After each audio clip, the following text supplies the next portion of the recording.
तुकोबारायांचा मुलगा वारला, वयाच्या 18व्या वर्षी तुकोबारायांची पत्नी वारली, वयाच्या 19व्या वर्षी जगद्गुरु तुकोबारायांचं दिवाळं निघालं. संपूर्ण 42 लाख रुपयाची इस्टेट 450 वर्ष अगोदर जगद्गुरु तुकोबारायांनी वयाच्या 20व्या वर्षी समाजाला दान केली.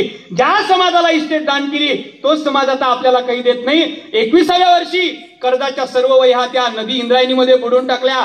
22व्या वर्षी तुकोबारायांनी पहिला व्यापार केला, बसला. 23व्या वर्षी जगद्गुरु तुकोबारायांनी तेलाचा व्यापार केला, बसला. 24व्या वर्षी बैलाचा व्यापार केला, बसला. आता उद्या जर मी तुम्हाला धुळ्यात बैल बाजारात भेटलोच, काय म्हणाल तुम्ही? काय म्हणाल तुम्ही? लोकांचं असं म्हणणं आहे, महाराज या शब्दाचा अर्थ लोकांनी काय केला, ज्याने काहीच करू नये, पेंदा पडून असावं, काही ग्लास पण उचलू नये, त्याचं नाव महाराज.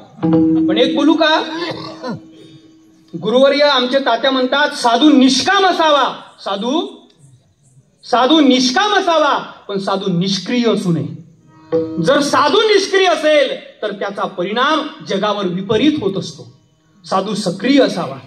समर्थ रामदास संन्यासी होते, निष्काम संन्यासी होते, पण त्यांचं सक्रियत्व जर बघितलं तर आज महाराष्ट्रातल्या प्रत्येक गावात गावात हनुमंताचं मंदिर आहे.